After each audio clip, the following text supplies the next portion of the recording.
Bangladesh, the most disaster-prone country in the world. Over 200 natural disasters in the last 10 years, killing 130,000 people. In these disasters, it's the poorest communities who suffer most. They're the ones who live in the most exposed places, in the most basic of housing. They're the ones who have the least resources to fall back on when their homes and crops are swept away. Behind every death is a family tragedy and a world turned upside down.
There is no argument in the world's poorest countries about whether or not climate change is happening.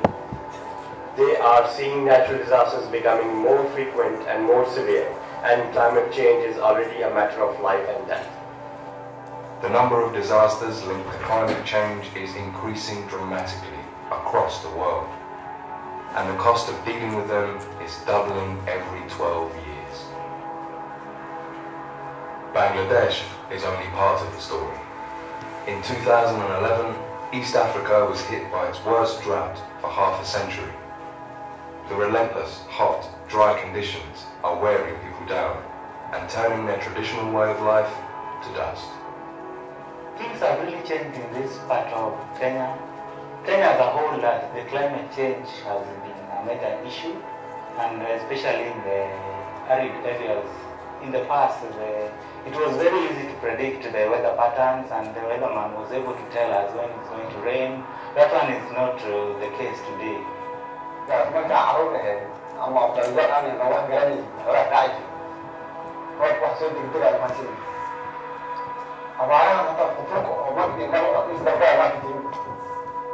Emergency aid saves lives, homes and cattle when the floods come or the drought tightens its grip. Too often they find themselves starting again from scratch.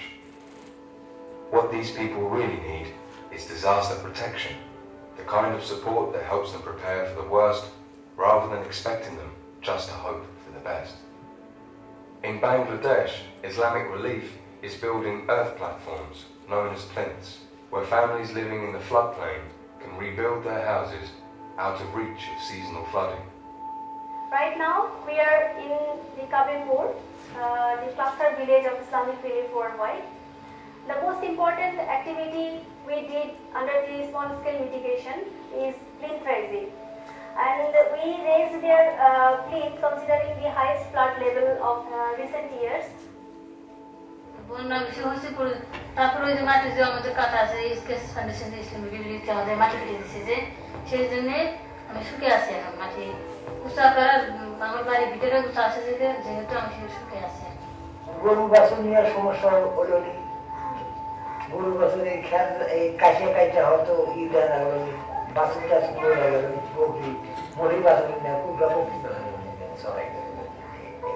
This new plinth is home to 21 families, and it was completed just in time. The area was hit by its worst flood for a quarter of a century, in 2012.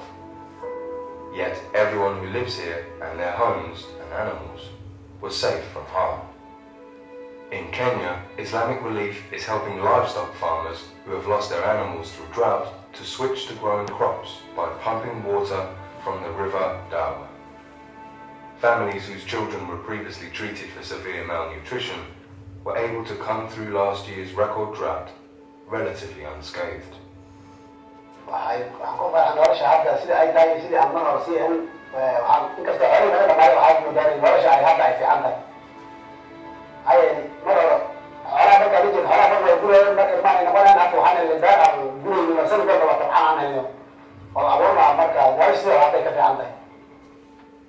Projects like these can save money as well as lives.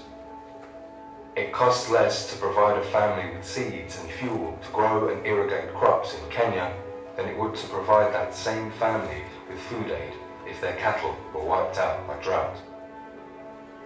Unfortunately, disaster protection gets very little international funding. Just 1% of global aid budgets. In 2010, the world spent 23 times as much on emergency aid for the 10 developing countries hit hardest by disasters as it spent on disaster prevention and preparation. Islamic Relief wants to see a complete rethink so that disaster protection is at the heart of all aid programs. It is campaigning for the voluntary international agreement on disaster protection to be replaced by a binding agreement in 2015, and for a new global contingency fund for disaster protection to be established. So, that gave a very clear indication as to the related disasters on communities. Martin, I'm just going to perhaps you'd like to start and give some Islamic Relief's perspective on things. Yes, thank you very much, Becky. Good evening, everybody. That video was made in Bangladesh and Kenya this summer, and the cast of characters, if you like, the people that appeared there working for Islamic Relief, the beneficiaries of our projects, the people who were affected by Cyclone Ayla. You can read more about them in the Feeling the Heat report, about their stories and what they're going through.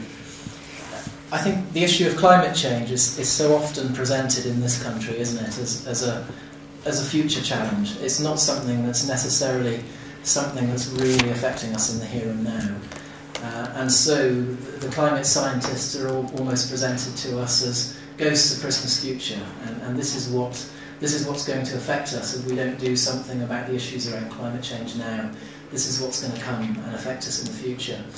But if you live somewhere like Bangladesh or Kenya, or if you visit, as I have, to research this report, it really is a real and present danger for people, climate change. It's a matter of life and death, as we saw in the video. And it's not just a quirk of fate or the weather that we've been having particularly severe natural disasters on and off for the last 3 or 4 years, which, if you watch the TV news, will have come across to you. It's the case that it's a steady increase in climate-related disasters. So the average increase over the 30 years from 1980 to 2010 was 4% a year, the number of climate-related natural disasters. That's the rate of increase. And we do have these disasters, don't we, that are big one-offs, like the Indian Ocean tsunami of 2004 and the Haitian earthquake. For every one of those, there are many, many more disasters that are natural disasters related to climate change. And those disasters, there's a cycle going on, and it repeats, and it's affecting the same countries, the same vulnerable people, year after year after year, are being affected by increasingly severe drought and floods. So in northeast Kenya, I met some families who've seen all of their livestock completely wiped out 3 times in 10 years, with 3 different droughts, and each time they have to start again. In Bangladesh, I met a family who had been flooded out of their home 10 times in their lifetime. And each time they lost crops, they lost livestock, they lost the home itself in many cases, and they had to start again. Not only are these disasters affecting particular countries very strongly, they're affecting the poorest and most vulnerable people. So when drought and flood happens, if you have relatively little resources, no funding, no savings to fall back on, if you live in a very exposed place, in flimsy housing, you're much more likely to be exposed to what these natural disasters are doing. Now, in this situation, disaster relief is very much a sticking plaster, because it may save lives, as we saw in the video, but more often than not, the disaster relief arrives in time to rescue people and help them start again, but by that time they may already have lost loved ones, lost livestock, lost crops, lost their homes. Very costly, high human cost, and they have to start again from scratch. So what Islamic Relief is promoting is the idea of disaster protection, or as it's often called in the aid jargon, disaster risk reduction. And this is what we feel that countries like Bangladesh really need, because people need projects that help them to withstand what the climate is increasingly throwing at them, rather than just wait for it to happen and then pick up the pieces. And these kind of projects really work, and that's what one of the things that this report is trying to say. They work not only by saving lives and livelihoods, but ultimately by saving money. And by saving money, I mean saving money for the poorest of the poor, who otherwise have to carry the cost of rebuilding their lives, assisted by aid agencies, but also the cost for the aid agencies, the cost for the international community, if the way they approach disasters is only in terms of riding to the rescue at the last minute when disaster strikes. A positive example for you of why disaster risk reduction makes a difference. 2 cyclones in Bangladesh, one in 1991, killed 140,000 people. In 2007, Cyclone Sidr, very similar intensity of cyclone, killed 4,000 people.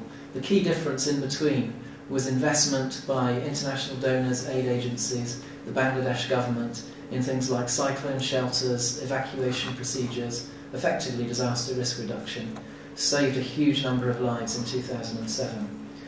A negative example is Mozambique. In 2002, the government of Mozambique asked for a relatively modest sum, $2.7 million, from the international community for flood defences and flood protection. The international community only came up with half of that amount. Later that year there was a serious flood, and the international community ended up spending $550 million on disaster relief for the victims of those floods. You saw on the video a woman called Asma Begum in Bangladesh, and she was one of the biggest inspirations of my visit. She's only 25 years old. She's already in her lifetime been flooded out of her house 5 times. And as the video said, in June, her village was hit by its worst flood for a quarter of a century. But for the first time in her life that she can remember, the flood came along and she was high and dry. Her family, her vegetable garden, her fruit trees were all safe in and around her home, which she had rebuilt on an earth platform that Islamic Relief had built, so that when this record flood came up, it ebbed away without touching her possessions, which was a huge step forward. And we had the example in the video that money is saved, and the comparison that was given was that in Kenya it cost less to provide seeds and diesel for a family to do irrigated agriculture close to the river than it does to provide them with food aid if their kids get hit by malnutrition. The Bangladesh example stands firm for that as well, because the cost of raising the housing of those 21 families and making them safe from floods effectively for 5 years is about £400 per family. And we calculated that if a large family in Bangladesh was completely flooded out and lost everything and turned to Islamic Relief for all of the things they needed in that situation, it would cost us £440 for a month to provide them with all of those needs. So in 1 month you might spend as much on emergency relief as you spend for a 5-year period to protect those people from that happening. We've seen in the video it's a Cinderella area of international aid. Far too little is spent on disaster risk reduction. We're trying to put that right in our programmes. We're trying to invest more in disaster risk reduction projects. And we're going to be making an announcement about that very soon. Particular countries are going to get a lot more money from Islamic Relief as a result of our Ramadan appeal this year, and also some additional support that we've had from the British government. But what we're asking for is several things really, just to conclude. Number one, again mentioned on the video, we want to see a complete rethink so that disaster risk reduction really is at the heart of all aid programmes, and not an afterthought or a neglected idea. Number 2, climate change adaptation is incredibly important.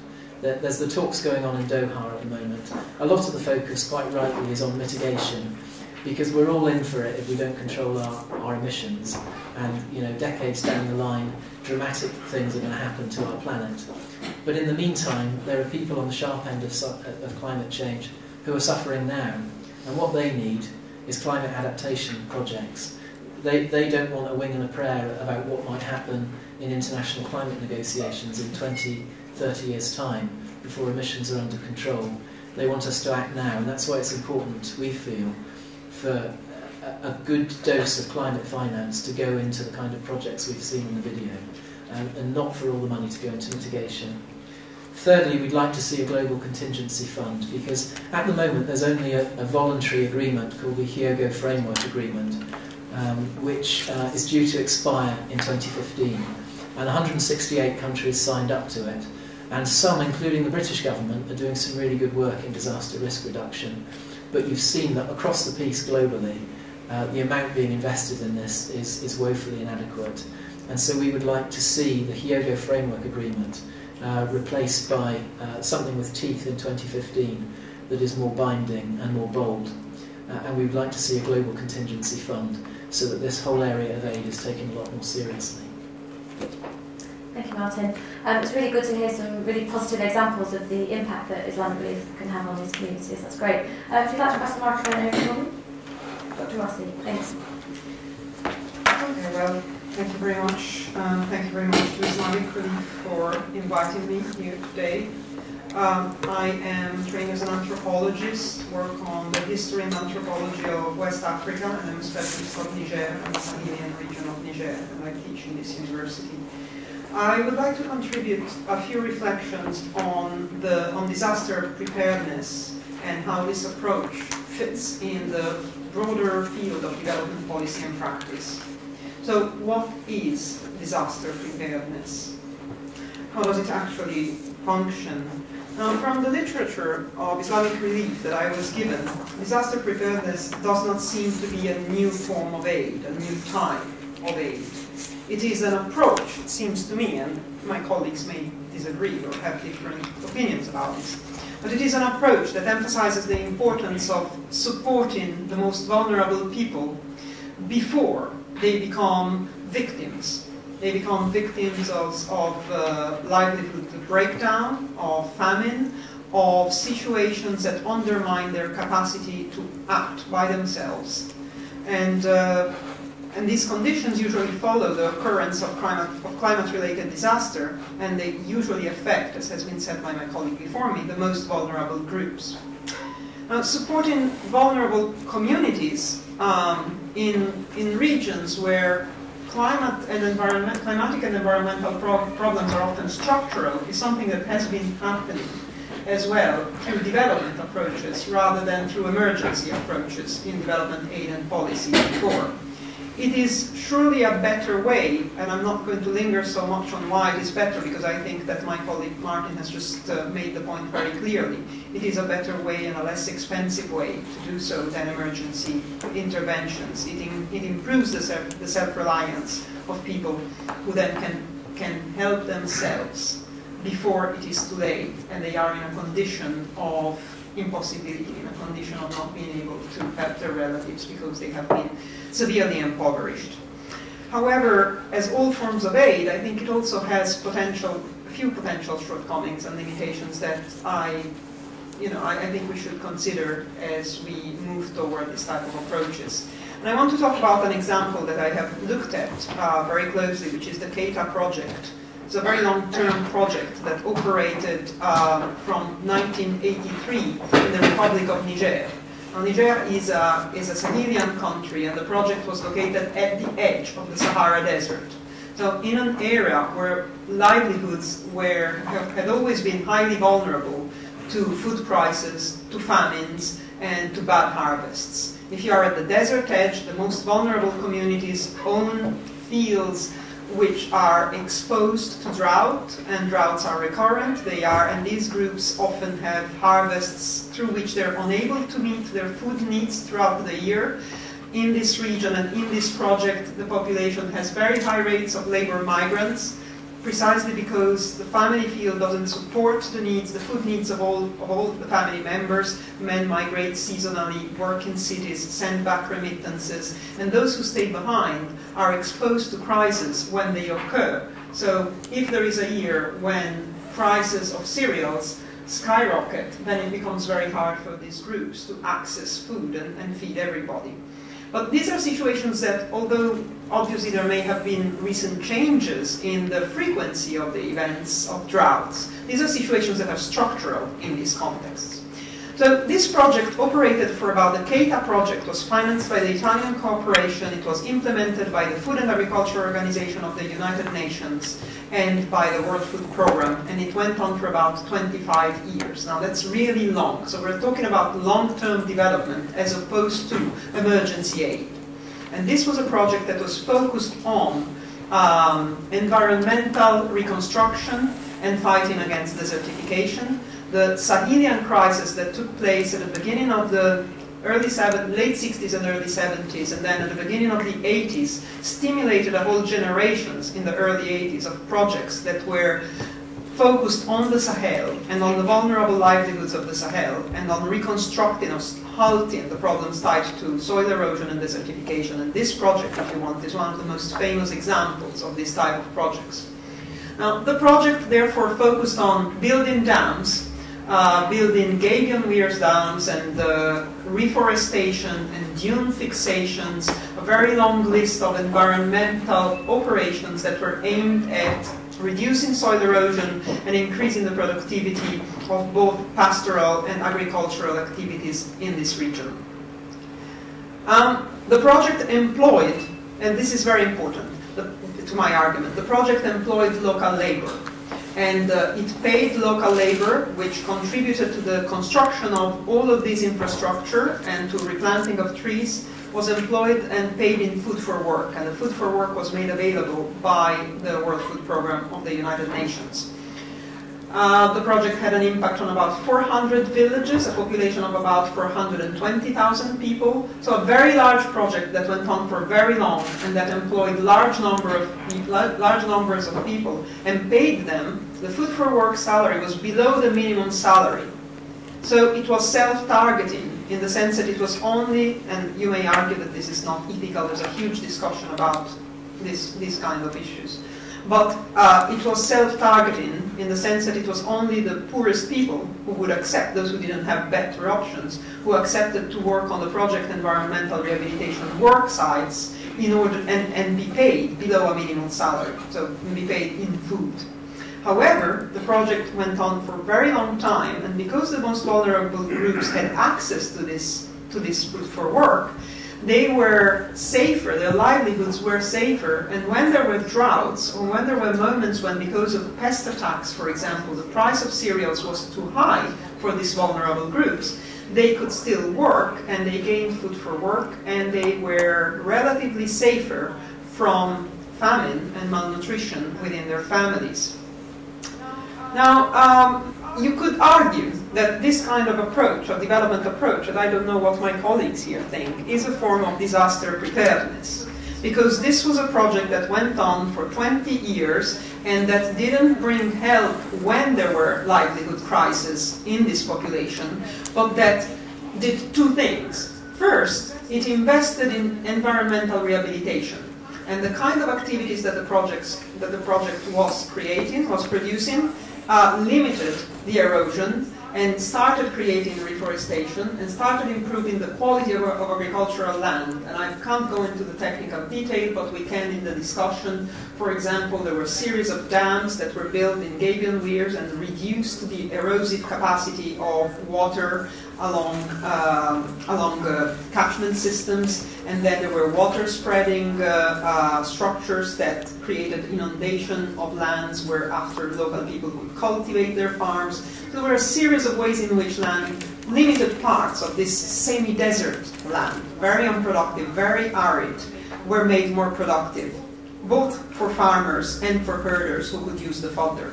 But the other important aspect, in terms of how people perceived it, because as an anthropologist I lived in the area for 4 years, and so I didn't really work ever with a project, but I looked at the project's impact from the perspective of local communities of different kinds, mostly Hausa and Tuareg-speaking communities. And then from the perspective of the local poorest groups, the most important component was the food for work component, because that was a safety valve, a safety net. They had some food, and when the prices skyrocketed, when the granary was empty, was something to rely upon, to fall back on. Now, let me get to the end of this case. At the beginning of 2000, the project changed its approach and stopped intervening in this sort of large-scale environmental reconstruction activities and stopped providing food for work. In 2005, Niger was hit by a food crisis, and that was just a couple of years after the project had stopped its standard interventions, and there were levels of child malnutrition that were so high that they were recorded in this region where the project had intervened, that they were higher than areas with wars going on. So infant malnutrition skyrocketed, and a huge amount of emergency NGOs arrived and intervened in the area and started providing free food.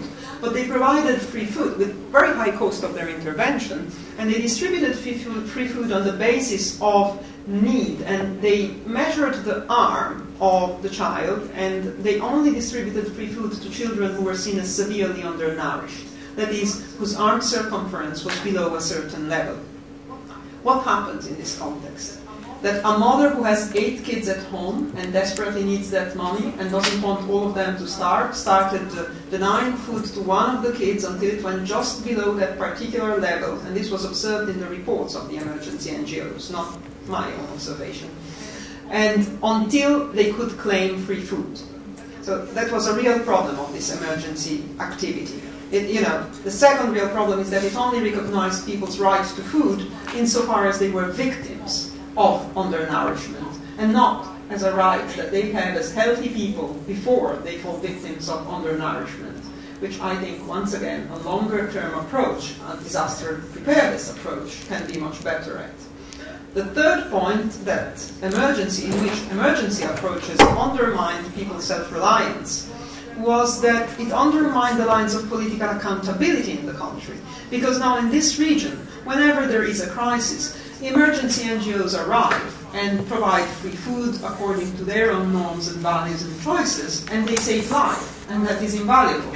However, we know from the studies of people like Amartya Sen, Alexander Deval, or Jean Dresse, that the most effective way to end famine is for nationally, for people to have an anti-famine political contract with their representatives, with their governments. That means when people start thinking that it is the responsibility of their elected representatives to prioritize food security. And emergency solutions really divert attention away from this, because there's international NGOs who come in and feed once people are victims of famine. So for all of these reasons, I do think that disaster preparedness is a much better solution than emergency. On the other hand, I think we still have to solve the problem, or to deal with the issue of sustainability. I think both disaster preparedness and longer-term development aid raise the question of what happens when the NGO, the organization, the aid donor who is there before the disaster arrives, who may be there in the long term, stops being able to finance and support the communities. And some communities may have been empowered enough that they can for some time continue to face impending disaster and cope. But in my experience, once the funding stops, as happened in the Keita project, these communities return to a point of great vulnerability, and therefore the project impact is not sustainable beyond the period of project activity. And so what you have is a fall back into the same poverty that there was before, and again being exposed to only relying on emergency interventions. These are questions, perhaps more than answers, but difficult questions are often challenging, and I welcome more questions afterwards if you have any. Thank you. Thank you. Thank you. And we'll definitely pick up on some of those points. You've made raised some really interesting issues there. For the time being, though, I'm going to pass over to Elias Fon, who is the desk coordinator for Mali and Malawi. Thank you, Madam Moderator. Dear panelists, ladies and gentlemen, I totally agree with the last speaker that development is the best form of building resilience. Resilience is what I would like to talk about this evening. Addressing a climate summit in Copenhagen in December 2009, His Royal Highness Prince Charles asserted, "The future of mankind can be assured only if we rediscover ways in which to live as a part of nature, not apart from her." We are in November, and as would be expected, temperatures are dropping. The cold is sweeping across this country and this continent. No one is trying to stop it, but everyone is protecting himself or herself from its impact while it rages on. Cold is only one of nature's natural expressions. We cannot stop it in its tracks, not just yet. But we do live with it. Drought or flood is another way nature manifests its presence and power in other parts of the world, especially in the Sahel belt of Africa. Like cold, no one can stop it, not just yet. However, unlike the people on this continent that have developed and are still improving protective mechanisms against the impact of cold, the inhabitants of the Sahel are still regrettably exposed to the impact of drought or flood. The recent shattering flood crisis in the Horn of Africa, closely followed by the ongoing similar and escalating crisis in West Africa, are glaring proofs that people in the Sahel have no effective protective mechanism to withstand the shocks caused by drought or flood. The international community has done much to support the people of West Africa to pick up the pieces. Following repeated devastating droughts, everyone understands at this time that, like cold, drought will not cease to come when it will come. Nature has to follow its course, and we have to live with nature. Can the international community carry on forever with food aid and other forms of aid? There is expressed consensus today that the solution to the challenge of drought or flood in the Sahel is to support the inhabitants of the region to protect themselves against the impact of these natural forces of nature. How can this sustainably be done? This has been the critical question to many people, organizations, and leaders for the last 2 decades. As no common solutions are convincingly, many agencies for the past decades have delivered aid work according to their individual mandates. Relief for some, development for others, and even both to a few more. To coordinate various support activities to the vulnerable communities and monitor progress, the MDGs and targets were set in 2000. Among the 3 targets that are reported to have been achieved by WHO and UNICEF Joint Monitoring Program Report 2012, the one for drinking water stands out as met in 2010, with 61% coverage for Africa.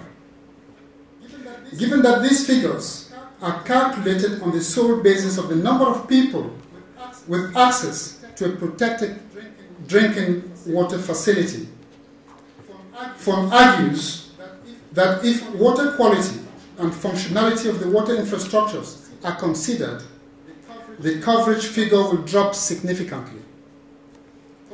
For close to 2 decades, thousands of boreholes have been built in the Sahel.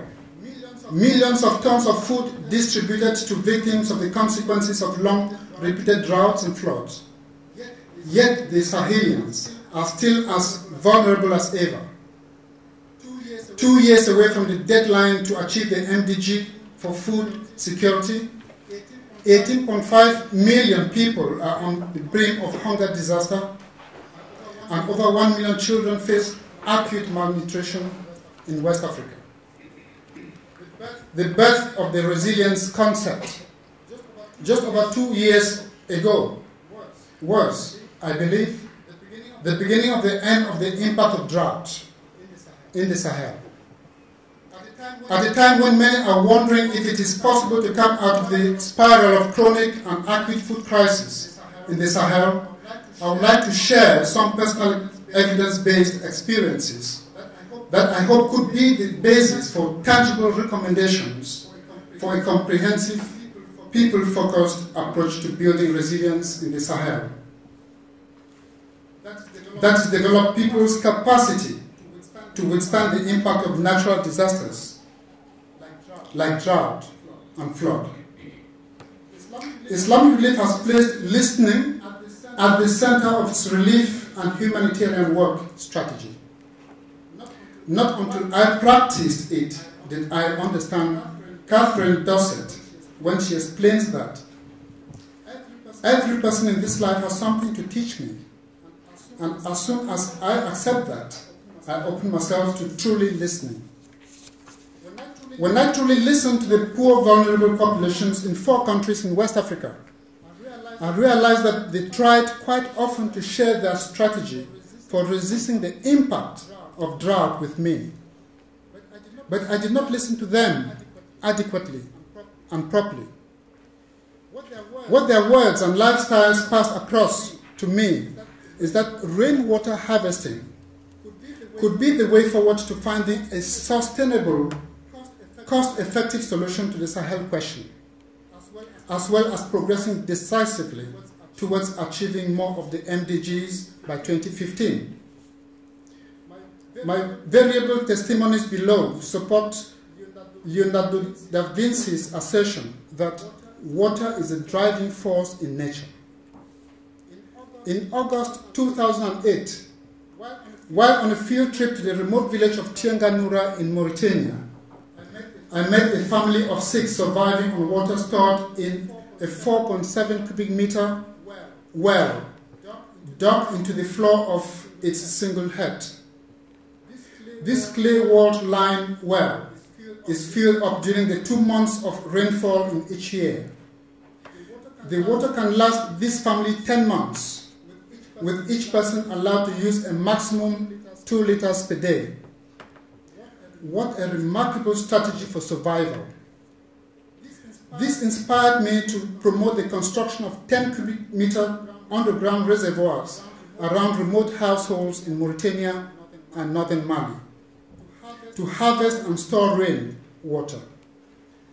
This is technology that the people identify with, and sustainability may not be vain. A recent field trip to Mali took me to Mana village, where we rehabilitated a 280-meter-long micro dam that retained over 300,000 cubic meters of water that would have otherwise run off during the recent 3 months of abundant rainfall. This infrastructure enabled 1,600 people to grow and harvest 90 tons of rice within 4 months. Unprecedented in the last 20 years of that community's history. After the harvest, the dam still retained over 84,000 cubic meters of rainwater that would enable the people of Mana to grow off-season vegetables. The elders of Mana village have always remembered the 4 years during which the dam lasted after it was first constructed in 1985 as the best years when no one went to bed hungry. When the dam broke down and they had no capacity to rehabilitate it, the subsequent droughts took a dramatic toll on their livelihoods. Within 20 years, the village benefited from the provision of 4 boreholes to improve access to drinking water. This did not help them much to withstand the impact of the successive droughts of 2005, 2008, 2010, and 2011. The 69-year-old Seydou, the chief spokesperson of this village, told me, "With this dam functional again, 32 of our young people have returned from Bamako, where they have been struggling to earn their living for these last years.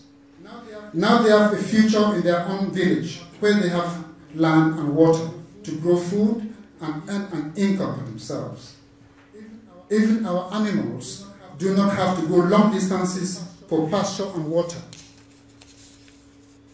Many governments and actors within the Sahel have attempted to check the progress of the desert southwards by promoting reforestation in the past 2 decades, but with very little success because of successive droughts and the use of trees for cooking and income generation. My listening faculty has been sharpened, and so I have been able to learn from the poor communities that there is an alternative way to greening the desert. The sisal plant, known and used by some communities in Mali and Burkina Faso, appears to unite all the virtues that will develop the capacity of the poor to live happily despite the advent of drought and its consequences. The sisal plant is a rediscovery, and I would like to invite the students and researchers at this university to take an interest in this wonderful multi-purpose drought-resistant plant, and especially investigate its virtues in relation to climate change control, improving food production, peace building, and income generation. In the light of these experiences, I agree with the observation of Goebbels that the specific needs of the chronically food insecure populations and chronically malnourished children must become a long-term priority within integrated humanitarian and development action, not just during the crisis. If the international community closes ranks and various agencies shift their respective mandates to accommodate the harvest and management of rainwater, then there is hope for the people of the Sahel to come out of the continual drought crisis, lift themselves out of the grip of poverty, and sustainably build the resilience that will protect them from future shocks, climate change notwithstanding. All it takes to begin the transformation, says Cottingham, is improved access to water. To that, I simply add, especially in the Sahel. Allow me to end with this quote by Lao Tzu: "Nothing in the world is more flexible and yielding than water. Yet, when it attacks the firm and the strong, none can withstand it, because they have no way to change it. So the flexible overcome the adamant, the yielding overcome the forceful. Everyone knows this, but no one can do it." Thank you for kind listening. Thank you very much. And I'm really pleased that you raised the issue of listening to local people, because I think quite often their views can be ignored. Deborah, would you like to finish for us? Thank you. Yes. I think I'm going to come at this from a slightly different angle. I started my NGO career in the British Red Cross, actually, and I had to leave. Primarily because, for me, it wasn't dealing with the root causes of poverty. Humanitarian relief, emergency relief, was always putting a plaster on situations and never getting to the root causes. The World Development Movement does just the opposite. Where I work now, it looks exactly at root causes. Climate change is now both a symptom of a root cause of poverty, and one of the root causes of poverty is, of course, an unjust economic system based on a model of fossil fuel overconsumption by a rich world elite. Climate change is also now a root cause in itself, a root cause of poverty. We've been working with social movements around the world on highlighting the need for climate justice. which is slightly different than saying some of the technical things around solving climate change. For that, for us, is about the role of the rich world to pay for its fair share. So people in the Sahel region, people in Bangladesh, have hardly consumed very much carbon at all. We, on the other hand, have caused it. Our consumption patterns. It takes the average UK citizen 11 days to accrue the carbon footprint it takes an average Bangladeshi to accrue over the course of a year. So for climate change, all of our work on campaigning for financial relief for climate change and what the rich world should do is based on the fact that we owe a debt to the poorest countries in the world. Unfortunately, these climate justice messages get lost in the tussle over money, of course, because money dictates all. And invariably, there's never enough money and never enough effort placed on prevention and cure for climate change. Instead, we see a focus on false solutions like carbon trading, which actually has very little impact on reducing carbon emissions overall. And of course, other than the big numbers that are quoted by people like the Stern Report or big insurance giants like Munich Re, but this doesn't speak to the politics of why that money isn't forthcoming. And of course, while NGOs, groups like Islamic Relief can put their money where their heart is, the global economic system not so much. And I'm going to explain a little bit why.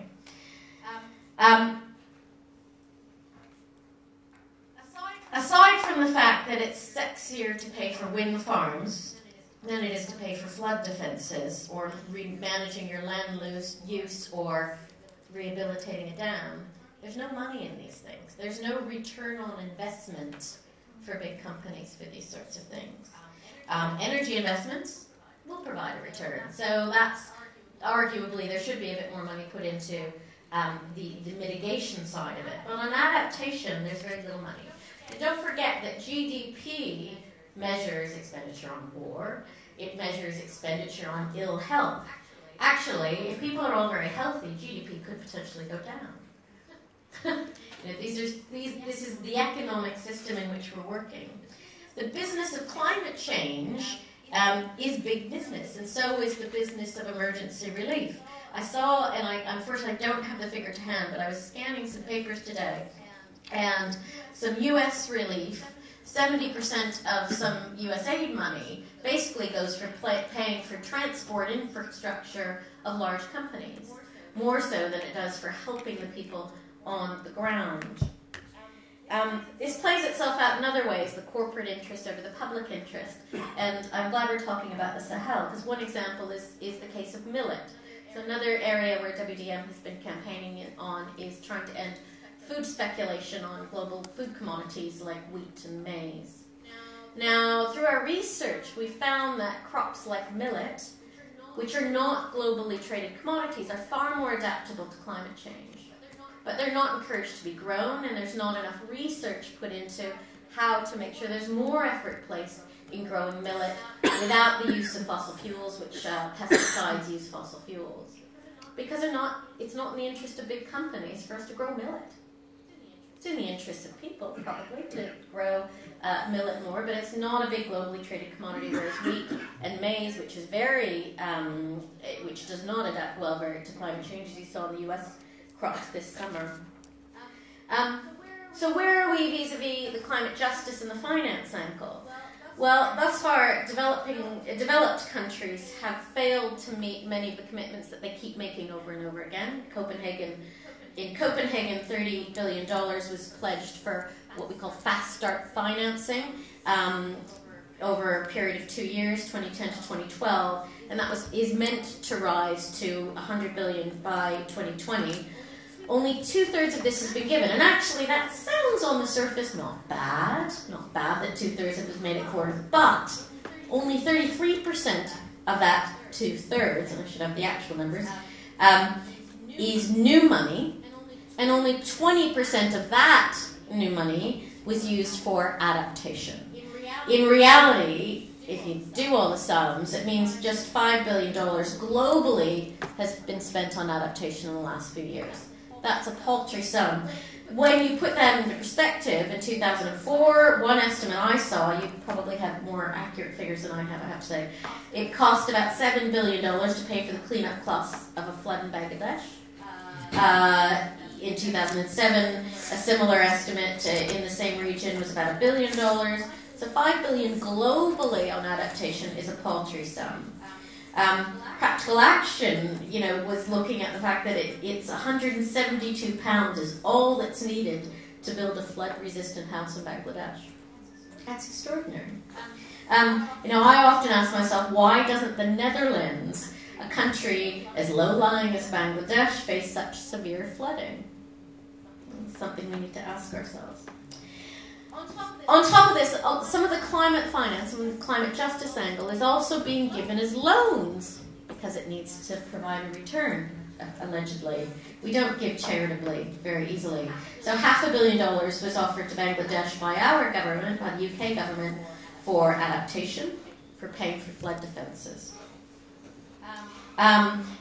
There's a large trend of trying to leverage in private finance to pay for the cost of climate change. And of course, that private finance, because it needs a return, will prioritize those areas that provide a return. And I mentioned a little bit about that earlier. So what do we need? I think first we need some things on policy, and we need to politicize. Very quickly on the policy, we need developed countries to fulfill their financial commitments to get to $100 billion for climate finance. The reality is probably a lot more than that is needed. The UN estimates that near $600 billion a year is needed. And one of our allies called the South Center says that possibly over $1 trillion globally is needed. We want adaptation to be 50% of that. Because now we are looking at a severe world in which climate change has not been mitigated.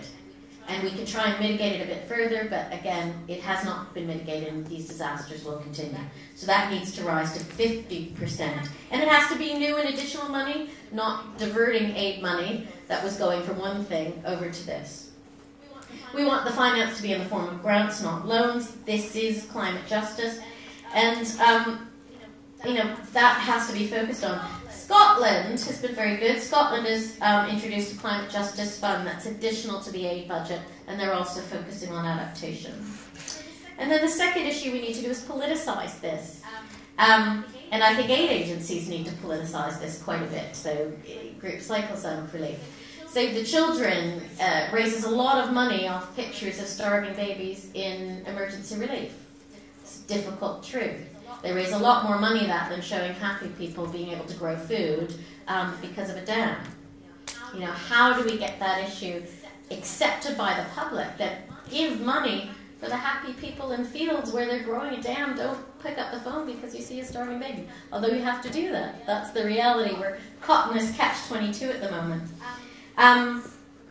We need to talk about this as a justice issue, as a moral issue, not as an economic issue. And while we can say, yes, you'll save money by not doing this, this is as much about morality as it is about anything else. People's lives are being lost unnecessarily, and there's a lot we can do to improve the situation so that people can lead healthy, productive lives, even in the face of climate change-related disasters. Thank you. Thank you. Okay, so we're going to open it up to questions now. I'd just like to take advantage of my position of chair, actually, and kick us off. As a journalist and also as a former fundraiser, I'm very well aware of the Disasters Emergency Committee and the role of the media when fundraising for disasters. Is there a role for the DEC in educating the public about resilience and perhaps portioning off a certain amount of the money to specifically target disaster resilience projects? Martin, I'd like to start with you, if that's all right. Yes, Islamic Relief is a member of the Disasters Emergency Committee, which is a group of charities that gets together to fundraise and raise awareness together when there is a major emergency. And the DEC is celebrating its 50th birthday next year. Islamic Relief has been a member for, I think, the past 4 years. And yes, I think it's very important to ask that question, and I think the DEC itself is asking that question and discussing what it should do. I think with some disasters, the DEC has been incredibly effective in raising awareness and in making a difference. And what some people may not realise about the rules of the DEC is that the money that you get as a participating charity, you don't have to spend it straight away on saving lives. There is leeway in that the rules of the DEC say the money that comes to your agency through the DEC pot, you have to spend 50% of it within 6 months of the appeal, and the other 50% within 2 years, i.e. within another 18 months.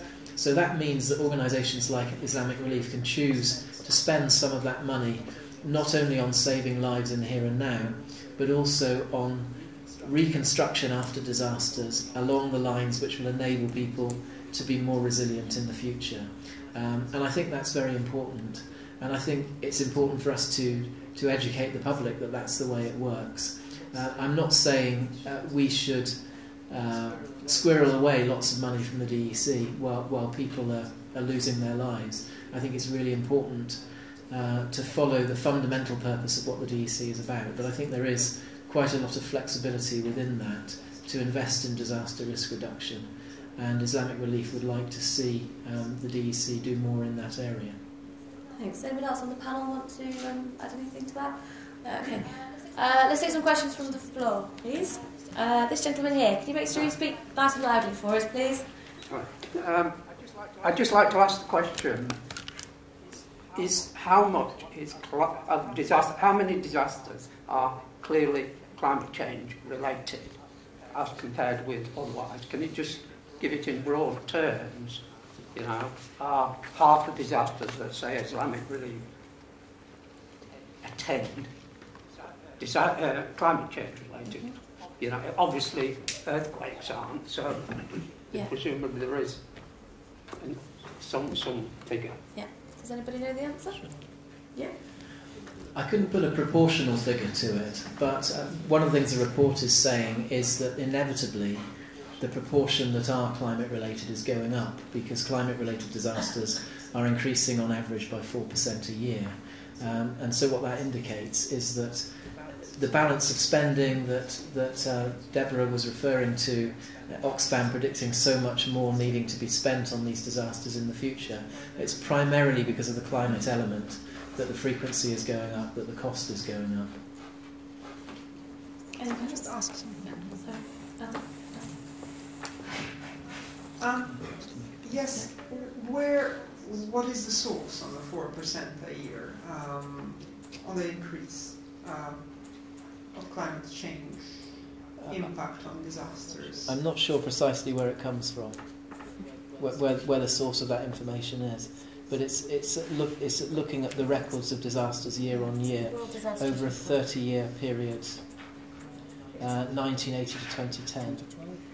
Because I have been very careful in talking about climate change.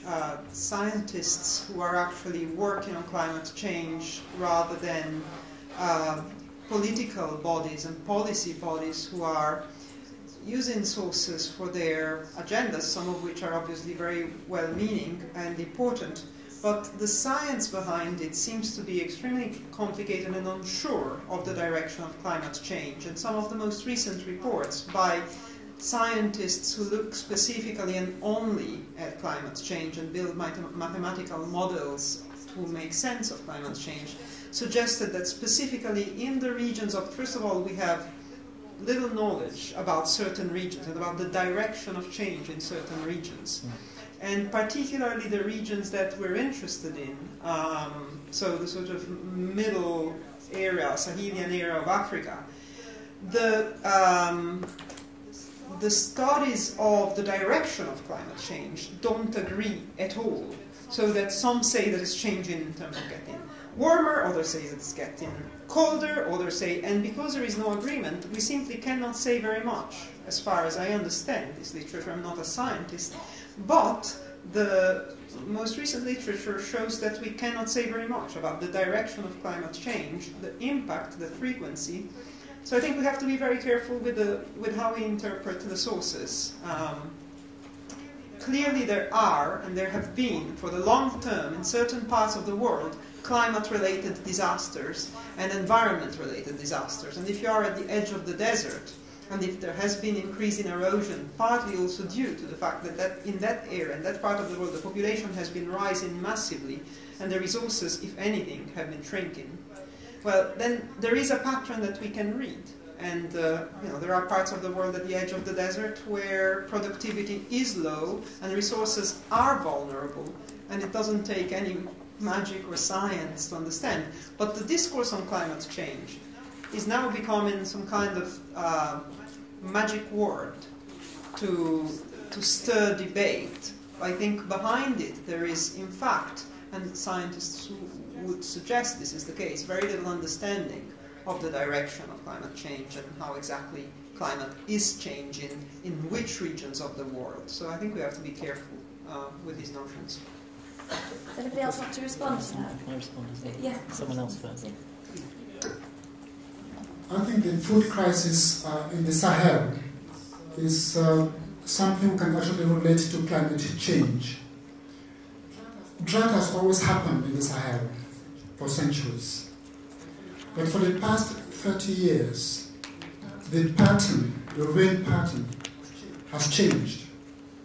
Now, people have built some kind of resilience for themselves, like what I've mentioned before, of this family in Mauritania, that were able to build a reservoir within their hut of 4.7 cubic meters of water. That was their own way of building their own resilience against drought. But the problem came in when the rain pattern could not be understood. Rains that came in June suddenly started changing the pattern. Either in July, they came in July, or sometimes in May. This, we're talking about pastoralists. The inhabitants of the Sahel are mostly 90% pastoralists, who move from one place to the other. Their plans could not be respected anymore. If the rains came regularly in June, they always planned to plant their vegetables in June. But when climate change stepped in and the rain pattern changed, rains came in July, in August, they could not maintain their plans or respect their plans. And therefore, the food crisis that erupted, whether in East Africa or in West Africa, is as a result of that climate change. Okay, question up at the back here, and then this gentleman just here, and then the one in the middle, please. Yeah, it's not so much a question. I just wanted to respond to the gentleman's own question about how can we tell the difference between a man-made disaster and a climate disaster. It's extremely difficult, apart from the problems with science that Dr. Rossi pointed out, etc. If you look at a situation like Darfur, it's very difficult to, I mean, ostensibly, in terms of, say, the DEC appeals, etc., it's going to look like a classic man-made disaster where the nomads are or even two different sort of ethnic groups are fighting each other. But you dig a little deeper and you see that the roots of the conflict are actually in the climate change that has taken place in that locality over the 2 decades that Elias Fon was just talking about, for example. So that has put pressure on the land, it's put pressure on the two communities, one nomadic and one settled farmers, and that's, the skirmishes increase, etc., until it becomes a man-made disaster. But the roots of it are very much in climate change. And that's actually also an issue for the DEC and for aid agencies, because generally the rule of thumb is that you're going to get less for a man-made disaster because people have less sympathy for it, etc., than you would for, let's say, what's called a natural disaster. But in fact, it's very difficult. It's like Northern Ireland. Is Northern Ireland a religious war? Was Northern Ireland a religious war, or was it a political war? I mean, they're so intermixed, and it's the same with climate change and man-made disaster. And we're going to see a lot of man-made conflicts which have their roots in climate change. Now, this gentleman here, please. Yeah. I work in policy and strategy in Islamic Relief, and just in response to Benedetta's point, scientists may differ, but the research we've done in Pakistan In Kenya, the communities don't differ. Yes, the climate is changing, rain patterns have changed, and here we're talking about Sahel region. I've met with the top climate scientists in Pakistan, and at the Rio conference there were side events around this. There is unanimity that actually the glaciers that are feeding the canals and rivers that feed hundreds of millions of people in the Punjab, both on the Pakistan side and India side, are melting. And the UN has come out and said they'll be melted in 40 years. The climate change scientists in Pakistan tend to think it'll take a bit longer.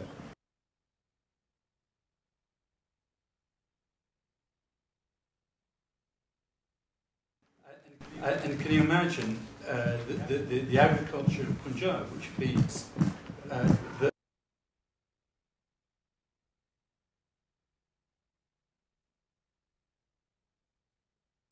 say that climate change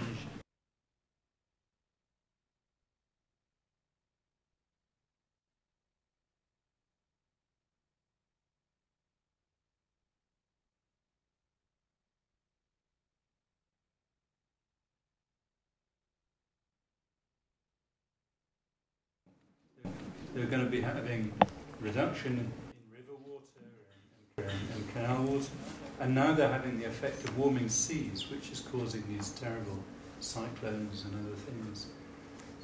So, yeah. Martin, did you just want to respond? Yes, I think Benedetta, you do raise a very important issue, and we do explore it in the report, which is how attributable are the things that are happening increasingly to climate change. And generally the scientists are cautious, and they will tend to express high confidence that climate change is to blame, rather than saying, in the case of any given disaster, there's a smoking gun that says climate change is to blame for this. What they will increasingly say is that the frequency and severity of these disasters can increasingly be put down to climate change. Visiting Bangladesh, the community that you saw there, the woman who was bereaved in Cyclone Ayla, that was when the storm surge that follows the cyclone came into her village, and a dirty great wave sweeps through the village, capsized this boat, and tragically members of her family died as a result of that.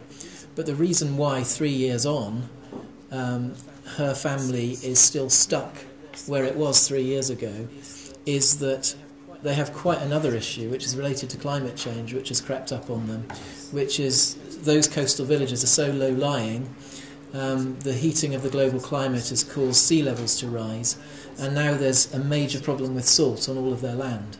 And so they want to recover from Cyclone Ayla, but nothing grows, no fodder grows for the animals, so you see very few livestock.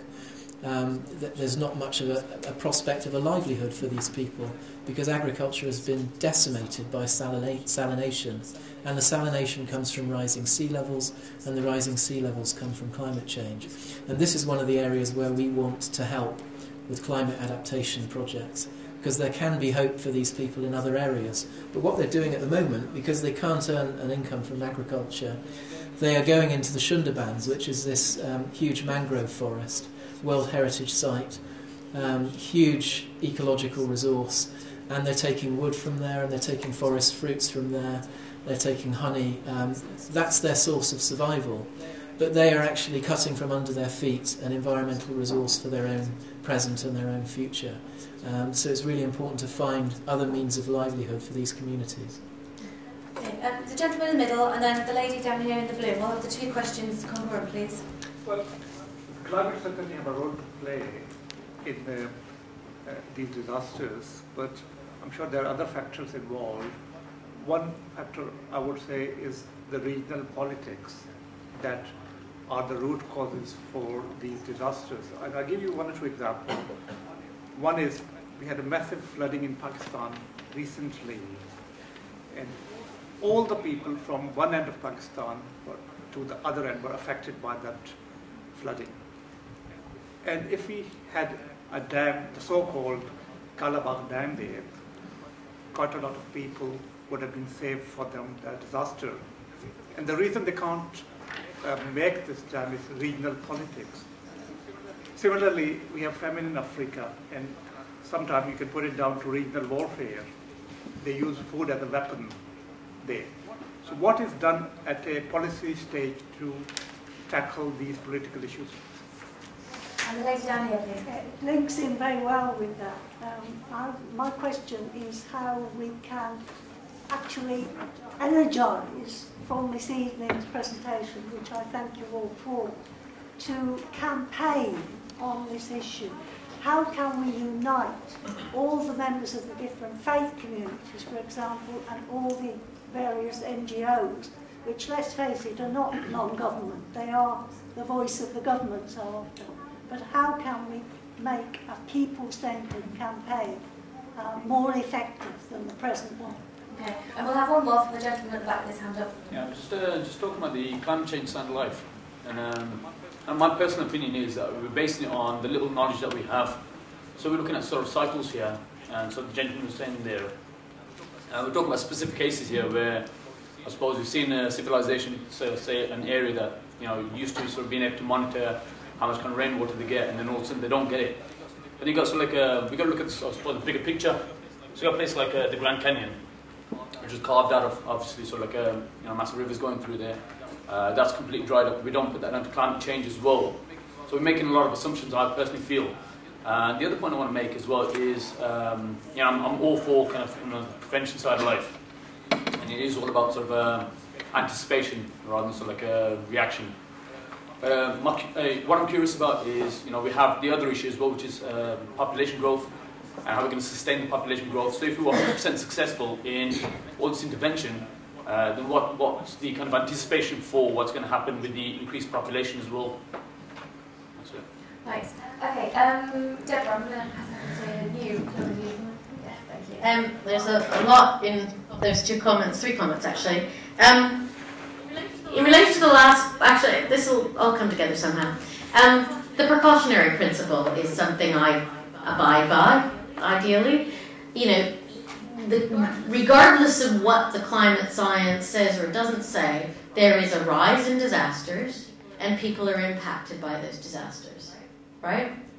Now, our analysis shows that much of that is climate-related, but those climate-related issues, if it is climate-related, which I believe it is, are caused by an unjust economic system.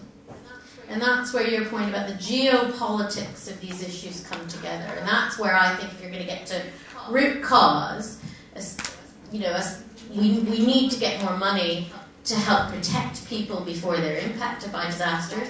Why can't we get more money to help protect people from the impacts of disasters? Because it's not in the interests of companies and vested interests of governments in some cases. Those to me are the root causes. So, where do we go and how do we align ourselves? If you get to some of those root causes by exposing those vested interests, by shining a light on them, by getting companies out of the climate talks, actually, so it's these climate talks are looking at the public interest, I think you can start to bring some of these issues together. The food crisis across Africa, the food price spikes we've seen in 2010, 2008, 2010, 2012, increasing volatility, that's caused by the finance sector. What's caused the global financial crisis? The finance sector. These issues come together. Why is the finance so interesting? Well, oil pays a lot of money. They really don't want to stop investing in oil. There's not enough money in some of the other things. So we need to hold our governments to account, and we need to hold companies to account more effectively. And can I just say, I'm pleased to say WDM has managed to get, it looks like Barclays Bank, the worst UK speculator on food prices out of food speculation as of today. So campaign win, I have to announce it. So those are the issues. I think this is where it comes together. The politics of these things are usually around economic interests. And I think climate is much about economic interest as it about environmental disaster. And what about energising people? And energising people. You can win, Barclays. You can hold governments to account, and we've seen campaigns work. We've seen it, but we have to be brave and we have to show these issues and not be afraid to tackle them. And, you know, when you're hearing people talk in the media, a former executive of the Bank of England gave a speech here in Birmingham just a few days ago. Oh, sorry, maybe in Bristol. Apologies. Me. Talking about the failure of neoliberalism. You're seeing headlines from the Financial Times to The Economist talking about the failure of capitalism. You know, I would normally, with my politics, go in certain circles and say, yeah, capitalism is the problem. Right? Yes.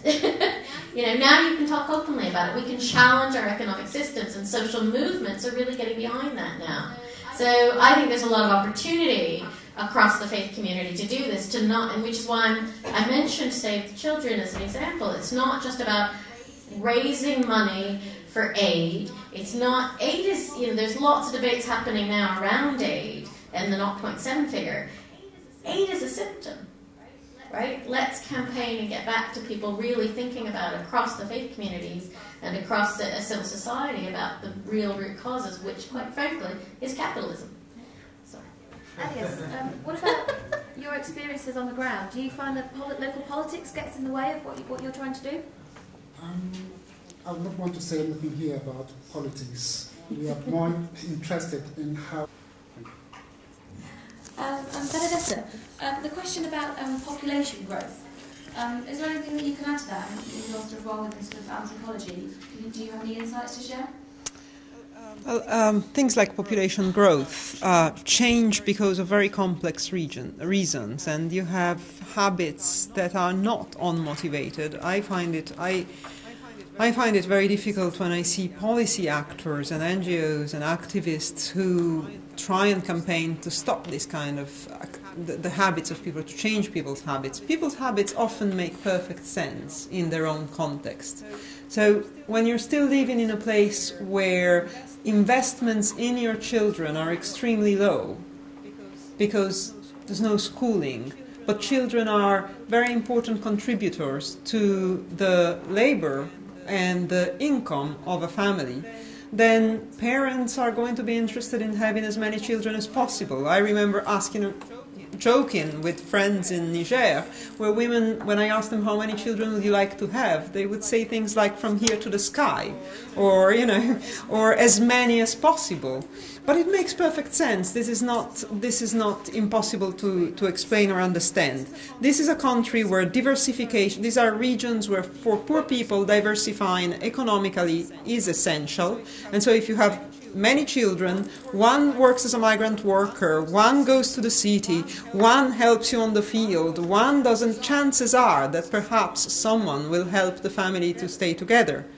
The costs of having children are extremely low. There are no nappies, there are no special foods, and therefore the transfer is from child to parent, the economic transfer, rather than from parent to child. In these circumstances, we can have all the discussions of the world but, about what is better for the economy of a country, and probably reducing population growth, given the problems that we've just discussed, given the scarcity of food, the vulnerability of natural resources, would make sense. But it doesn't make sense in the everyday life of people, and until it starts making sense in people's everyday life, we can have all sorts of interesting discussions, but it will have to be a decision that comes from within local villages. Their economic opportunities have to start changing. And I'm always interested more into the circumstances that exist at a local level and what can we do perhaps to make local people want to change rather than what can we do to make them change or to change them ourselves. So I'd never take that kind of position. I can explain why population growth is happening. It makes sense. There's so much that would have to change for it to reverse in specific circumstances. That I'm not quite sure how we could discuss that here. We've got just 2 minutes left, so oh, there's so many hands. Can we take one last question? Do you think? We can take them all. Okay, you've got 5 seconds. Explain the points. Lady here. I can't be too quick in 5 seconds. I've actually got 2 questions. Quickly. Okay, number one, we need, my point relates to the things that Deborah said. I really enjoyed your talk. You said we need to politicise. Where NGOs work and provide aid programmes, if they want to do advocacy programmes and raise political issues, their work is potentially threatened. So do you think we need a group of NGOs that does sort of advocacy and political work, and another group of agencies that does humanitarian work? And number two, I want to talk about the ethics of photography. You raised a point about Save the Children having these very kind of children, emaciated children. Do you think when we are bombarded with those images, and we know that Save the Children have been doing that we create a sense of donor fatigue where people say, well, what's the point of me giving money to both emergency aid or disaster preparedness when African children are always poor? So do you think that that kind of approach is doing disservice to what we're talking about today? Okay, and the gentleman just here with the jacket. Okay, hi. Very quickly, please. Very quickly, all right. I'm very interested in sort of these response triggers we've been talking about. We talked about this victim image versus sort of the sort of moral hazard of carrying on giving things, and also the problem of government cooperation and how we balance this. But we're still in a humanitarian sort of reform process here. There's still humanitarian or rebranding, however you want to see it. I wonder what the panellists think of the cluster approach and whether we could actually rebrand the whole thing so that we had a cluster that was involved in DRR, and so that we change the whole cycle so it becomes a cyclic, it becomes a more cohesive response rather than just response. Yeah, okay, and one very final quick one at the back. I just want to know, why aren't humanitarian aid agencies and environmental aid agencies pushing this agenda more and ensuring that more than 1% is spent on DRR? Okay, Deborah, I'm going to let you start very quickly, please. I won't talk about the image. I'll leave that to Martin to talk about the images issue. That's all right. Well, I mean, the World Development Movement that's all we do, because we don't take government money, we're not delivering programs on the ground. We do that advocacy and the campaigning. And there is an issue of, you could say, conflict of interest. I personally think the reason some of the main aid agencies, some of whom I worked for, don't do enough of the politicising of the issue is because increasingly, especially with coalition government, it risks their funding. So I do think there is a real issue there. They've lost their politicisation of some issues. And when we had the Labour government, we thought we had our friends in power, so let's not challenge them. We do, and I would invite others to join us. And if you're interested in joining a WDM local group, we've got lots of activity here in Birmingham as well, if you want to get going in that direction. Benedetta? No? Okay, you got anything to add to that? Just with regards to the cluster approach, I think that is the way forward at the moment. For too long, many agencies have been working in following their different mandates in different sectors without much coordination. And that's why probably governments have not been listening. If we can encourage the cluster approach, probably that will be the way forward to be able to focus on how we can help the communities better and how we can make the governments to listen to what we're trying to do. And Martin, last word. Yes, on a couple of the questions, I think humanitarian advocacy, is it an either or can organisations do both? I have tremendous respect and admiration for organisations like WDM and what they do.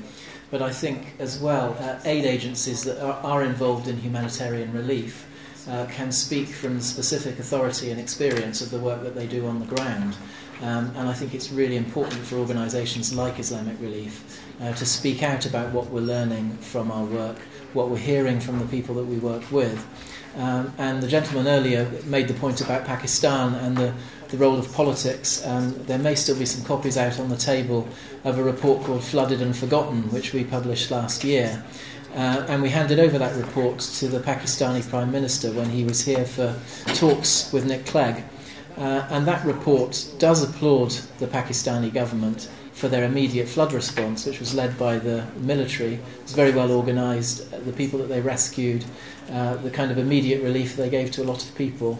But questions do need to be asked about, as the questioner was saying, about preparedness and how little investment had been made in their flood defences. And so that's one of the issues that we've been able to talk to them about. I think in terms of images, I would really encourage you to look at a report called Finding Frames that I was involved with. I think if you look at what that says, it really examines whether there is evidence that the images that tug at the heartstrings that so many aid agencies use in their fundraising, whether those are actually successful in fundraising, but also whether they are successful in fundraising long term.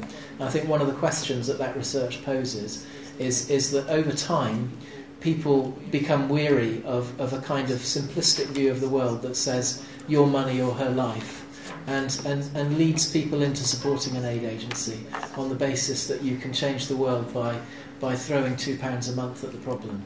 I'm not belittling the work that aid agencies, including Islamic Relief, do. I think it's incredibly impactful and important, but I think people are brighter than being seduced by the use of these images across the board.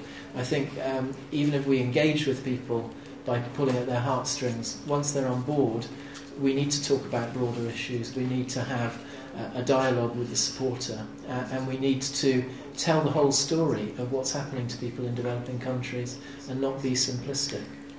Thank you, Martin. And I just want to thank you all very much. I wish we had more time because I think we were just getting going and we could probably debate these issues into the night. But I would like to thank you all very, very much for coming. And can you please join me in thanking our panellists for hugely interesting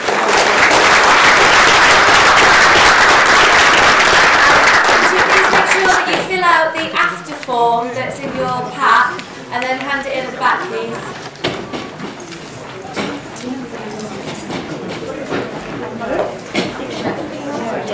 And I'd just like to finally add my personal thanks to Rehana Patel and Islamic Relief Communications team in Birmingham, and to Zishan Ali and his team and his volunteers in Birmingham for all the hard work they put into this event tonight. Thanks very much.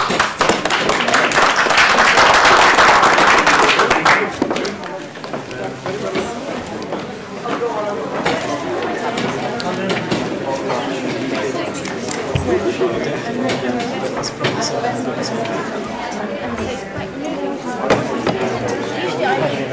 What a